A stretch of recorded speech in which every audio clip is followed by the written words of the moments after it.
Good afternoon. পেছনেই দেখতে পাচ্ছ এই যে কাপ ডিশ কফি আছে। এবার তো বুঝতেই পারছো তার মানে আমি রান্নাঘরে চলে এসেছি। আর রান্নাঘরে চলে এসেছি যখন, একটা রান্না তো তোমাদের সঙ্গে শেয়ার করতেই হবে। আর সেটা হবে আজকে আমার জন্য স্পেশাল ডিশ। মানে অনেক দিন ধরে আমার একটা ইচ্ছা ছিল যে বিয়ে বাড়ি স্টাইলের একটু ছানার কোপ্তা করব।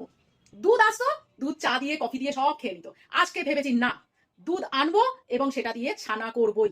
তো দেখো, মোটামুটি 1 লিটারের মতো দুধে ছানা করেছি, তাতে ছানা বেরিয়েছে দেখো এইটুকুনি।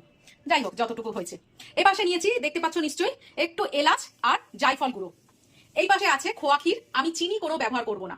আর এই পাশে আছে মিক্সিতে আমি কাজু বাদাম আর কিশমিশ একটু জাস্ট একটু ভাঙা ভাঙা করে নিয়েছি, পুরোটা একদম কাদা কাদা পেস্ট করিনি। এইবারে খুব ভালো করে ছানাটা আগে মেখে নেবো এলাচ আর এই জায়ফল গুঁড়ো দিয়ে। খুব ভালো করে মাখতে হবে, না হলে কিন্তু ছানাটা যখন কড়াইতে দেবো না তেলের মধ্যে পুরো ফেটে যাবে। এবারে ছানার মধ্যে একটু বাইন্ডিং এর জন্য 1 চামচের মতো ময়দা নিয়ে নিলাম। আর এই খোয়া ক্ষীরটা নিয়ে নিলাম। আমি কিন্তু এখানে কোনো চিনি ব্যবহার করব না, আর স্টাফিংও করবো না যে না ভেতরে খোয়া ক্ষীর দেবো। আমি একেবারে যা খোয়া ক্ষীর ছানার সঙ্গেই মেখে নেবো। এইবারে এই মিক্সিং জার থেকে আমি কাজু বাদাম আর কিশমিশ বাটাটা নয়, ঠিক ক্রাশ করা সেই রকম জিনিসটা নিয়ে নিলাম। 1 চিমটে নুন নিয়ে নিলাম। এইবার এটাকে খুব ভালো করে আবার মাখবো, যেন একদম খোয়া ক্ষীরটা দানা দানা হয়ে না থাকে, একদম স্মুথলি যেন ছানার সঙ্গে পেস্ট হয়ে যায়। তো চলো আগে কচলে মজলে ভালো করে মেখে নি। এই আমি কিন্তু হাত ধুয়েছি খুব ভালো করে, কেউ কিন্তু কিছু বলবে না, বাবা যা চটকাচ্ছ খেতে ইচ্ছা করবে না, তোমাদের দেবো না।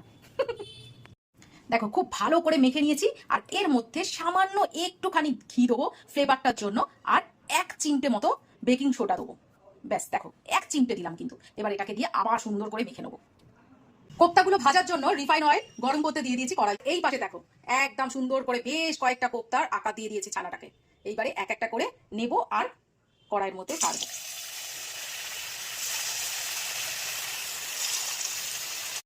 লো ফ্লেমে একদম সুন্দর করে আস্তে আস্তে করে ভাজবো। আর ভাজার মধ্যেই দেখো বোঝা যায় যে আমার ছানাটা কতটা সুন্দর মাখা হয়েছে। একদম কোপ্তাগুলো পুরো ফুলে ফুলে গেছে। কোপ্তাগুলো আমার সব ভাজা হয়ে গেছে, তেলটাও আমি একটুখানি কমিয়ে নিয়েছি। এর মধ্যে আমি ফোড়ন দিয়ে দেবো গোটা জিরে, তেজপাতা আর গোটা গরম মশলা। এইবারে যে মিক্সিং জারে আমি ওই কিশমিশ কাজু সব বেটেছিলাম, সেই মিক্সিং জারটার মধ্যেই আমি একটু ধনে নিয়ে নিয়েছি, ধনে গুঁড়ো, জিরে গোটা নিয়ে নিয়েছি, একটা আদা টুকরো নিয়ে নিলাম, একটা টমেটো নিয়ে নিলাম, কিছু শুকনো লঙ্কা নিলাম, আর একটা টুকরো খোয়া ক্ষীর নিলাম, এই যে এই সাইজের খোয়া ক্ষীর নিলাম, আর নিলাম বেশ কিছুটা পোস্ত। এটাই কিন্তু অ্যাকচুয়ালি কাজবাড়িতে দেওয়া হয়। এর মধ্যে তুমি কাজু দিতেই পারো, কিন্তু আমি আর কাজু দিলাম না, শুধু জাস্ট এইটা জল দিয়ে পেস্ট করে নেবো। ফোড়ন থেকে একটা সুন্দর দেখে গন্ধ বেরিয়ে গেছে, এর মধ্যে আমি পেস্টটাকে দিয়ে দেবো। আর এই পেস্টটা দেওয়া মাত্রই না, যত কষবো তত একটা স্মেল এত ভালো আসে যে কি বলবো। ও আমি এর মধ্যে কিন্তু একটু কিশমিশ বাটাও দিয়েছি,